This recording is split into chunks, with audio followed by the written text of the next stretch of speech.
Welcome to Cannabis School. I'm your host, Jesse Angeles. And I'm Brandon Elder. And we're here to talk to you about everything pertaining to cannabis, from vape, flower, edibles, strains, and everything in between.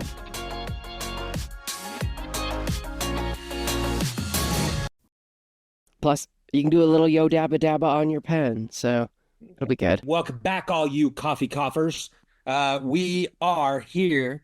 We're going to be laying on 101. It's been a while, Brandon. It's been ages. We haven't done a 101 in a minute, but I hate to say it. It's because the sesh kind of, it has, but it hasn't taken that section. No, Now, we haven't turned it into the educational side yet, but it is that fun other conversations that aren't strains. Which is necessary, and that's what's so awesome about it. But the cool thing now is that we need to go back to that. So we're just talking, and Brandon's like, what the fuck, dude? We need to do a 101. So that's why we're here today. And we're doing it remote. I'm in space. And I'm at home trying to catch up to him in space. So we'll see if I get there. Agreed. Jesse's rocking Candyland tonight trying to get to space. And I've got a lovely combo. Oh, what you mixing in there in the dab? Oh, yo dabba dabba here is some Durban poison with some cheetah piss. So I've done that before. That's a great combo. That's quite the nice time. Super chill. Okay, kids. Well, we're going to go into the endocannabinoid system. Now, we've kind of touched on it briefly in the past, but now we were like, you know what? We need to go a little deeper in there, because your endocannabinoid system is everything that is already built into your body. Most people don't even know that you have an endocannabinoid system. And Brandon, break it down super basic so that some of our friends who eat crayons will understand everything coming out of your mouth. All right, so first things first, put the fucking crayons down. That's gross. But we'll make it pretty simple here. So you can think about endocannabinoid system, your ECS, like a Wi-Fi network. So you can imagine your body kind of like being a smart home. You have lights, security cameras, thermostat, random shit that when it's all connected with Wi-Fi, working properly, it'll run smoothly. But you kind of need that Wi-Fi network to send signals and everything to each other. And your body has that, and it's basically your endocannabinoid system. So it has different parts of your body, so you have like sleep, appetite, pain, and mood. You can think of those as different devices for like the smart home. So like the thermostat controls the temperature, your body system controls things like how hungry you are, or how much pain you're going to feel, or whether you feel happy or sad. So that ECS Wi-Fi system just kind of helps them all talk to each other. So it doesn't really make things happen directly. It doesn't make the impact happen, but it just sends signals to those systems to help them work. And the way I've always thought about it, like I'm such a visual person when I'm thinking. Everything is pictures, and it's always those movies where like the information and the brain synapses are towed, and it's like this little thing of light, and it's following this path. And it's these computer old school noises. Yeah. It's like the X-Men music. Like that's the way I think of like all of these neurotransmitters in our brain and in our endocannabinoid system, that our whole nervous system just lights up like a Christmas tree when we give it cannabis, because the cannabinoids and cannabis, it's kind of weird. It's like a built-in system, right? Yeah. And it kind of gets like conspiracy mind going, right? Like, oh, wait a minute, they're trying to keep us from being able to get elevated too high. But I mean, I don't know about that. Well, it's interesting. So this last week at school was DARE. They started talking about drugs and stuff. And they had a guy come in, and he was like, oh, I used pills and it ruined my life, and I went and did all this and these hard drugs, and basically took his mom's pills or his parents' pills and, that they needed for pain meds. And as they got older, he just used their pills instead of giving them to them. So, but then he changed his life and turned around and he's like, now I don't need those pills, or now I don't need drugs. And they were like, oh yeah, talking about calling it weed and stuff and marijuana and going, what leads to this and this is what happens. And Addie was thinking, she was like, I almost wanted to say, well, my dad uses that and he doesn't get high, but he uses it all the time and he doesn't act like that. It's just interesting because they have that guy who is getting on those things from pills. Our body doesn't necessarily have a receptor that's designed 100% for Oxycontin or for everything else. There might be a certain chemical in there that might bind to a certain receptor, but there's a lot of other things in there that aren't really necessary. So it's interesting because like in your body, that Wi-Fi network, you have routers, and that would basically be your receptors all through your entire body that sends out, and those, signals can go through all those CB1 or CB2 receptors. Or there's even the TRPV1 receptors as well, and the GPR55 protein coupled receptors, and the 5-HT1A receptors. The way I look at it, like, the central nervous system going throughout the body is your highway, right? Is your freeway. And then you have all these little intersecting things over there. And I kind of look at these ones as like a side, it's like the off the beaten path type of the receptors, the endo-1 and your CB1 and CB2 receptors that are all throughout that. And when you're talking about pain, like there's endocannabinoids such as is it andamide? Anandamide. It's the Anandamide. naturally occurring cannabinoids. Is that what they're talking about? Yeah. Yeah, they're talking about, it's often called the bliss molecule, and it interacts with the CB1 and CB2 receptors. So both in the brain and in the immune system. So it's like, whenever the pain is coming on, it actually just bonds to that. Just the same way that pain medication is designed for in a synthetic form from an opioid. Like this is able to go. And the crazy thing is that not every single strain is built for pain. It just isn't. There's different effects, and that's why a lot of people tend to go towards indica. They'll say indica's the best, but that's not always the case. Sometimes the terpenes have a lot to do with how your body interacts with it. Isn't that right, Brandon? A lot. Well, the cannabinoids and the terpenes, as we know, is what crafts the whole entourage effect. That's what gives the experience of what they get, because we've had synthesized cannabinoids, and we've had distilled cannabinoids. And the experience on a distilled cannabinoid or a synthesized cannabinoid is never as good as like the normal plant, or even like a really fine pressed hash from a plant. Like there's all these ones that are way better experiences than the ones that are refined way further down, Yeah, no, totally. And that's because you say that terpenes and the wider cannabinoids. Exactly. And that's the thing that people don't realize. They think it's all THC, right? They think, oh, the THC makes me feel that way, but it's actually the terpenes and your endocannabinoid system. Like one thing that a lot of people don't think about is that your gut, there are a lot of ECS receptors just in your gut, and that handle digestion and also protecting you from harmful bacteria. And so like, that's why I think, and I've been pondering this for a little while, Brandon, I kind of wanted to ask your opinion on it, even though I am not like a big edible guy. I'm just not. But I'm actually shifting a lot of my mentality, because knowing that my ECS, there's a lot of receptors in my gut, I keep thinking that that's like the biggest issue on how it's like being directed directly towards the liver, which is so nuts, because the your endocannabinoid system, and then you're giving it something with high amounts of cannabinoids. It's almost like having a really parched person getting a drink of water. Your system. That's kind of what I think, because I was talking to Addison about that this morning, and I was explaining more about cannabis because that sparked a conversation. And so we were talking about how our bodies have endocannabinoid systems, and that our bodies naturally produce cannabinoids within our own bodies, and that's what helps us return to homeostasis. But when we're not feeling good, we're not sleeping well, we're not eating the right stuff, we're not exercising, at a normal thing, we're not doing the things, and we have the stresses of life. All of that, we don't return to homeostasis. And so you can introduce cannabis, which has cannabinoids, which will bind to the receptors to help your body achieve homeostasis or get closer to homeostasis.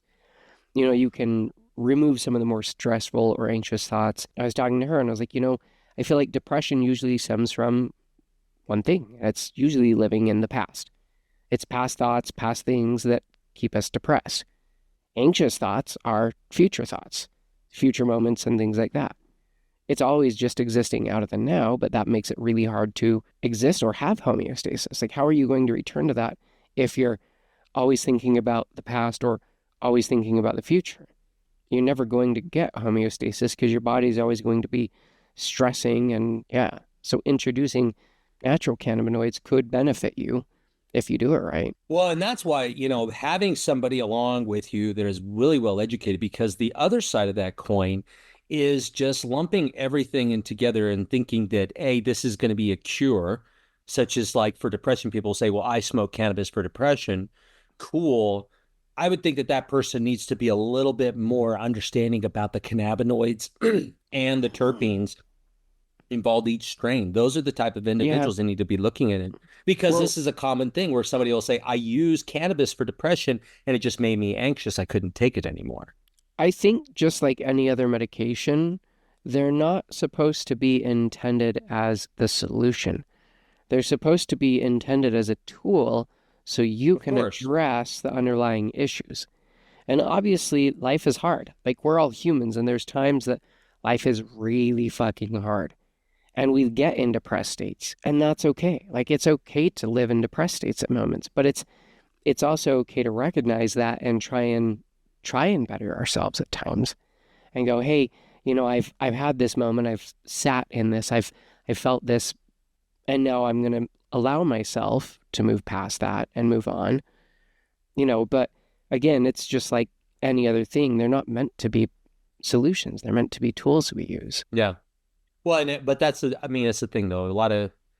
There's a lot of people that just go, well, they take it at face value. They'll go, well, that didn't work for so-and-so, or that didn't work for me. That's why it's great about this is that, with pharmaceuticals, it typically takes about 30 days to get on board for like an SSRI, a serotonin inhibitor. But it's a long time. There's a lot of side effects with this.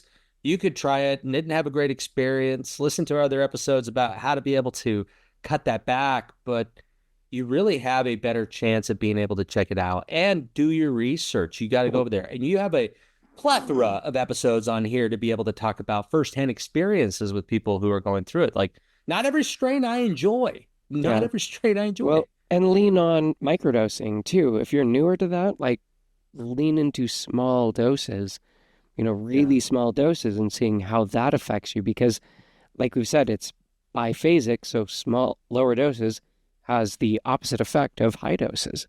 So you can get panicky anxiety things where you could get calm, relaxed, and chill things just on a different dose with the same thing. Yeah. Yeah. Because I'm also thinking about it like because I read something on the ECS that was cool too. It's just kind of like going along with it, because we're always talking about like how it helps to regulate a lot of your emotions in there. And a big thing that I've said to other people is that this is a way for me to de-stress, or if I need to not be in a headspace where I'm angry, this is a quick regulator. I'm self-medicating for that reason alone, but I want the immediate effect. As other medications, such as lorazepam or any other benzo, when you take that, it's an immediate effect, but it also has a lot of downsides to it. When you say immediate, I've not ever taken one of those, you're saying like you take it and it's within like 30 seconds you feel it? Well, no, not immediate. Immediate would be around like 5 to 10 minutes, just like kind of like cannabis. Oh, wow. Where it starts out really slow and then if you get up there. I didn't know it's really fast. So you pop a benzo and within 5 minutes you start feeling that? 5 to 10 minutes, yeah, depending on your body. For me, I've taken Ativan before, and that is a lower class benzopine, but I'm just gonna call it benzo. Benzodiazepine. Thank you. And I feel it pretty quickly, but it's also depending upon how the body is dealing with stress, because it sometimes like entering. So that I tried that. The speed, like to impact or the kick in. But the biggest issue. Interesting. The biggest issue is shit. I lost my train of thought. My kid came in.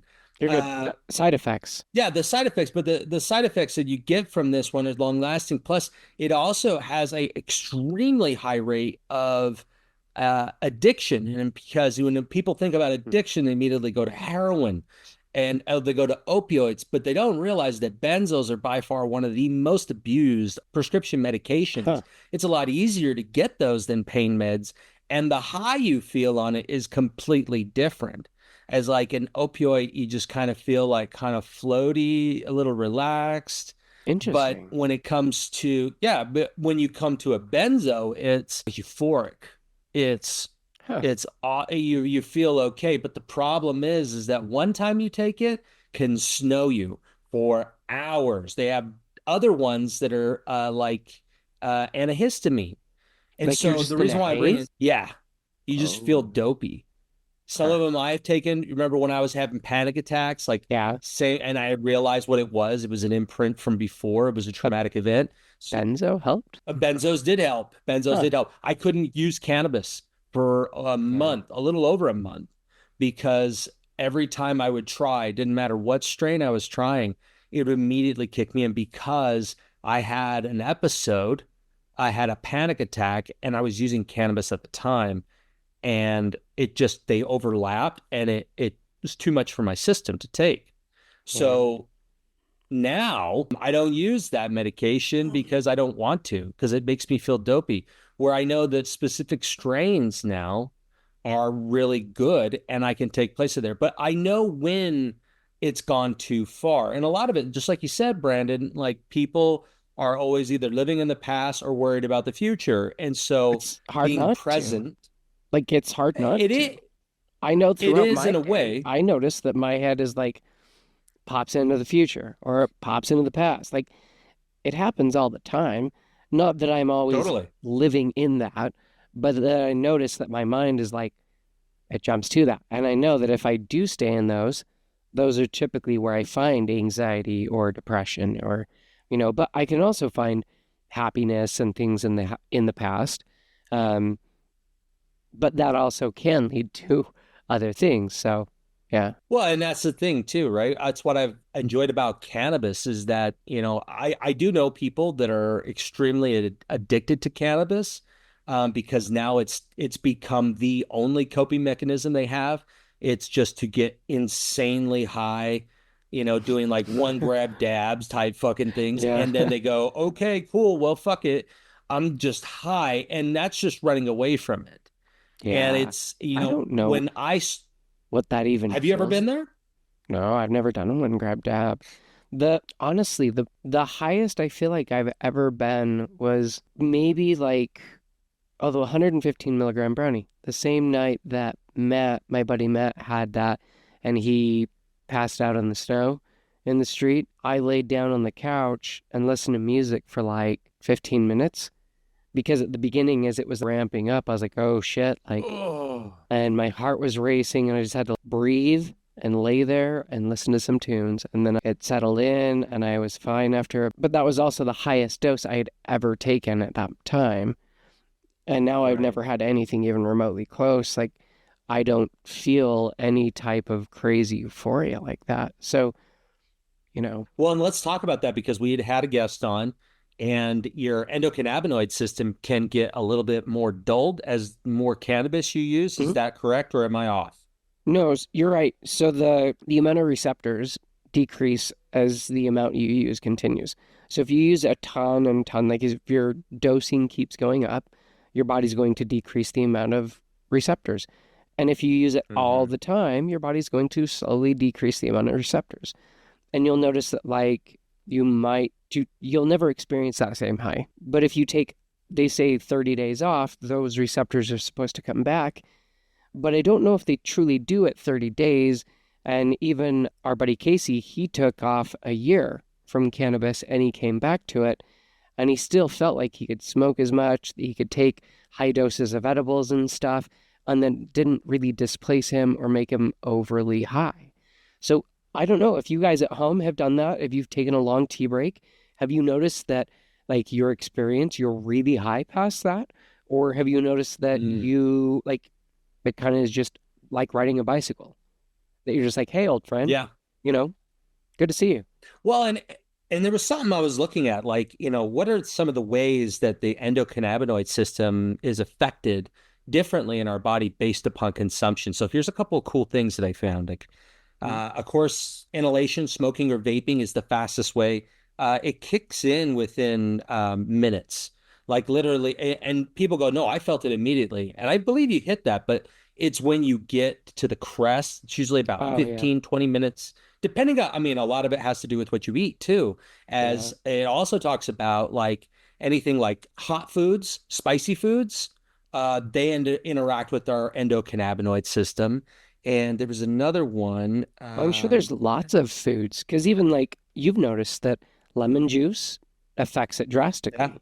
And so I would imagine that there's, well, we know there's tons of terpenes that occur naturally in plants and fruits, like all this stuff. So I would imagine there's a lot of things that we consume in our Oh, diet that alter yeah, the effects of it. chocolate. What does it say about Chocolate's chocolate? associated with that.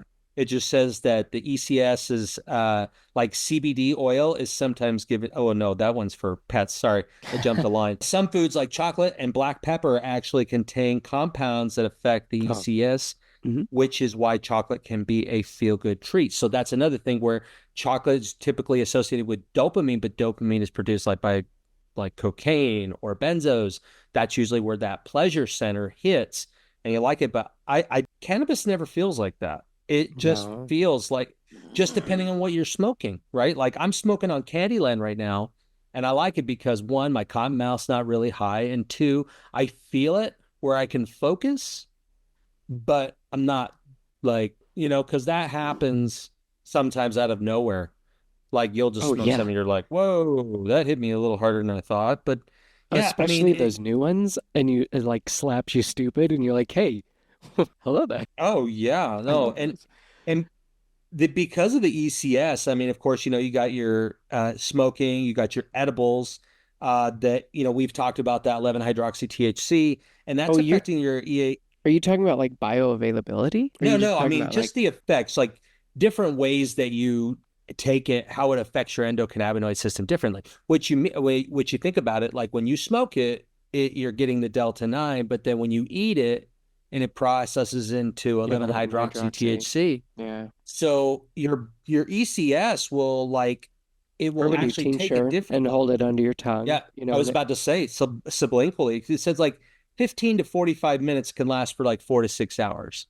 the thing And with it really sublingual, depends on your, I've noticed if you hold it under your tongue for 30 to 60 seconds, I will actually start feeling it. Not that I'm feeling high or something, but that I feel that there's actually like it's starting to go throughout my body. And it's wild yeah, because I've done that with alcohol tinctures, with like MCT oil tinctures, and I can feel the difference within a minute. yeah, it's so crazy. And it's just having the patience. Like Do I have it?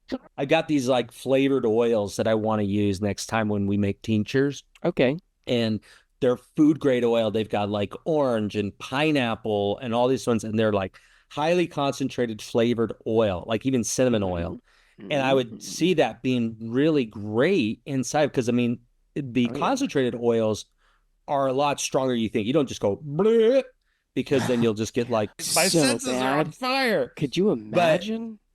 oh, it'd be sweet and bitter at the same time. It'd be so strange. But that's what's cool about the tinctures too. Like every different way that you take it, even topical, it talks about how it doesn't reach the brain, right? So the topicals are going all over the CB2 receptors, all over the body, and each receptor goes differently all throughout the body. The CB1 is typically in your brain. There And is down some your parts of the brain's body. column and that. Yep. I wonder, so I'm just kind of thinking out loud. There's neurons around your heart, so I'm curious if there are like CB2 receptor or CB1 receptors kind of similar around there as there are in I the would think brain. so. I I don't would know. think so because they found that, where the electrical impulses is pretty much, yeah, it's just right Well, on. I mean, our they whole found it. body's a battery. Yeah, they've just found a lot of neurons in the heart area too, and so I was like, Yeah, okay, but I'll have to look and see. That'd be an interesting that'd be thing to cool. see. Yeah. Now, here's another one though, and this is only for the folks that really like to party. So suppositories are by far some of the best ways to get your endocannabinoid system. So the effects can kick in within 10 to 20 minutes, can last for several hours. It's good for focus on pain relief and muscle relaxation. So I mean, one, I don't know how you're making that at home. Super easy. That would be, It's there's how's that work? so Brandon I speaking from actually experience. I've no never, I have you so tried it before? No, I've looked it up because they're great for women with like tons of cramps and stuff, or like women who have. Yeah, I've heard that. And so I was looking that up to make them for Emily, and then we didn't end up doing them yet.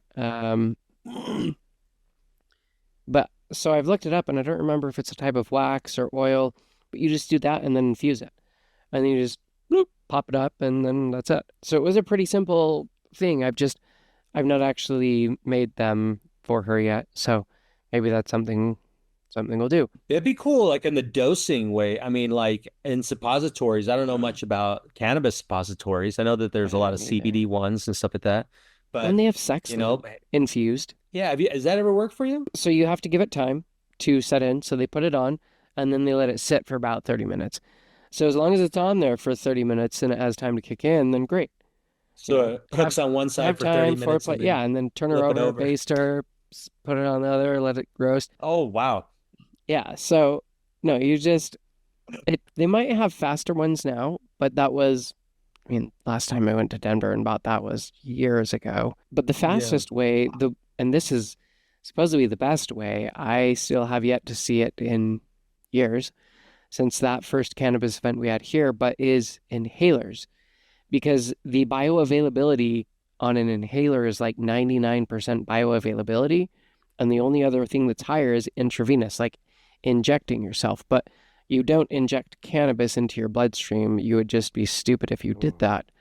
So the next best way would be an inhaler.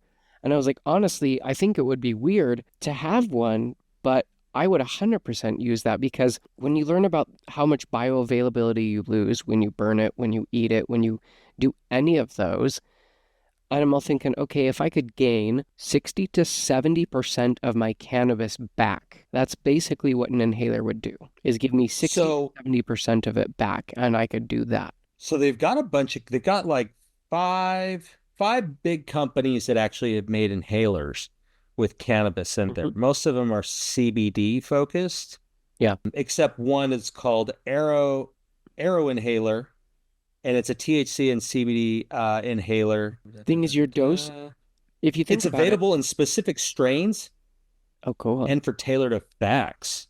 It would be. Ooh. And that's what you would do because you're thinking if Yeah. you're the bioavailability you get is usually between 20 and 40%. So you're getting anywhere from 60 to 80% of your cannabis back.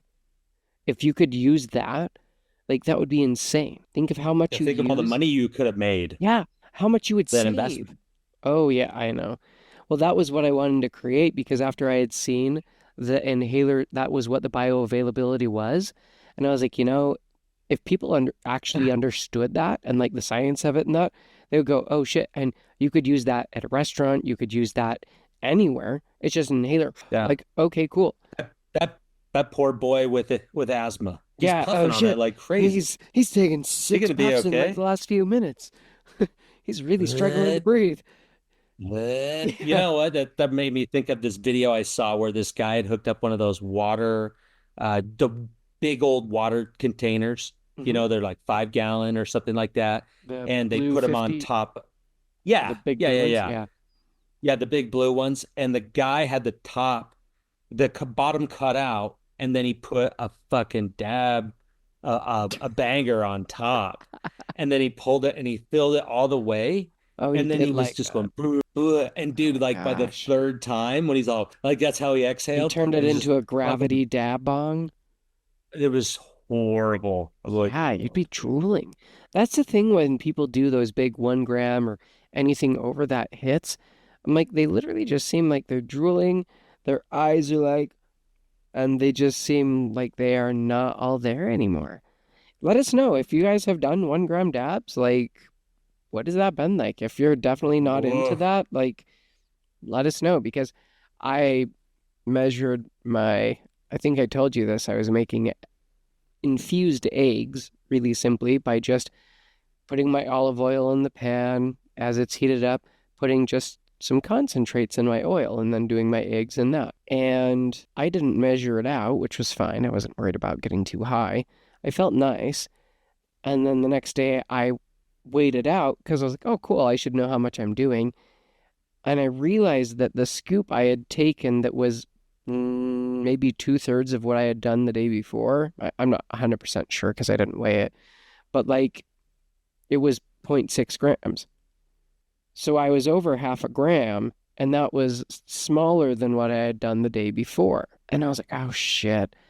Like I don't want It's the to, heat, it's the fats, it's everything in there yeah, that got you there, dude, because yeah. that's the one thing that people don't think about, right? They get a I gummy just and they didn't want chew to that do up. more because I was like, You feel yeah, but it's already a really high dose. And I'm like, that's a lot. I don't want to use a full gram to go, hey, hmm I wanted to feel a little high, so I took a full gram. Like, I don't want to be that person. And so I just, I put in, I don't know. I think the next day I did like a third of a gram. I still puffed on a pen and dabbed throughout the day, but Dude, that just gave me this weird ass like image in my head of like, it's like your friend going, "Hey man, you want to go to the store and get a snack?" You're like, "Yeah," and the store is like Chuckarama. And you show up and you're just like, "Whoa, dude! I mean, really?" You go, "Yeah, dude, the best snacks ever." And you eat like 6 plates, and you're like, you're like, what is man, wrong with you? come on, Yeah, man. you don't want to be that guy. But I think the biggest part of it, it's not even the money wise. It's kind of like taking a perspective of how sensitive your ECS is, because you can get to the point like Brandon's experiencing now where it's not as, you don't feel it as much. And I mean, I get it too. Like I was without flour for like, how long was that? Like 2 weeks, 3 weeks. I And remember, yeah. yeah, about that. And it was all right. I mean, it was hard going back to like disties or to wax and dabbing, but at the same time, I was just like, it's not that bad. And then when I went back to it, it felt, I mean, it's awesome. But Oh, I could also, flower's been so good to go back to. right? But Yeah. I think flour is almost easier to consume a little too much. That's why like Oh, beef, like yeah. for me, I'm like, yeah, I think I need to invest more into concentrates and to edibles, because sometimes it just need a little bit different. And I feel like my senses get dulled, like edibles. Like I had those 10 milligram edibles I got from Hmm. Dragonfly. Yeah. Dude, they're great. They're great. They're great if Oh, yeah. I've eaten some fat and Hmm. I'm not puffed on anything yet. I eat it and then I puff. And dude, it's great. Right when that high is leaving from the pen or from my Hmm. bowl, It's setting in. yeah, it doesn't Oh, even yeah. go down. It just goes like this. It's like this Yeah. cool little wave. It just That's feels nice. good, right? Yeah. So yeah, man. I mean, the endocannabinoid system is so crazy, like when you think about it. And the fact that scientists have been studying this for a long time, they just haven't got the funding to go really in depth. So, Well, the thing is, they have had a lot of funding, and we've paid Israel since '98 to do study on the ECS and on cannabis and stuff. So if you guys are very curious in what research has been done for a long time, just Google it because I guarantee you'll see all sorts of it. And if you want, you can go check out our site. You can join our newsletter. We'll send out quarterly newsletters where we do products, discount codes, new cool shit that's coming out, and different things from Jesse and from me. yep. Yeah. Well, I'm glad you brought that up because Brandon's show, Happier Headspace, is now up on all platforms. You need to go listen to it. It's fantastic. This is a labor of love for Brandon. I have another labor of love I'm working on, oddly enough and funny enough. They're kind of around the exact same thing, and that's the human mind. And I'm thrilled. You guys go listen to it. I loved it. I got to listen to several of the episodes, got caught up, and I'm so proud of my friend here for being able to create something else, go out of his bounds, because it's terrifying to launch something new because you're just like, yeah, I've been doing this for like 3 years, and you start doing like, fuck. Yeah, So and I literally, it's felt like I am starting from square one. I know the nice thing is I know all the back end stuff. I know everything else. It's yeah, just sitting down and the recording of like, man, I don't feel like I am super confident in this yet. And so it's been an interesting journey so far. I've got 15 episodes recorded and I will be doing a whole bunch more. Oh, Jesse is going to come on that show. We're going to oh do that yeah, this week. So, yeah, I'm super pumped about that. super stoked. We're also going to have on our site coming soon You'll be able to check your state on how to get your medical card. So you'll be able to get it just through our site, go through there, find your state, and see who gets on there, and find cannabis school approved dispensaries. So we're going to be getting those around the states, all around the country, and maybe even up in Canada and a few other places. So if you know of dispensaries that want to be on that or ones, have them hit us up or let us know and we'll reach out to them. So, yeah. A lot of stuff going on, kids. So, hey, thank you again for joining us. This is a really good 101. Go back, listen to it again, learn more about your endocannabinoid system, see how your body is being affected by not only the things that you're smoking, but the things that you're eating. And it doesn't necessarily have to be just cannabis. So, and don't forget to tune in next week because we love you guys. And go leave a review, you friggin' animal. No, we just love you guys. So thanks again, and we'll see you next week.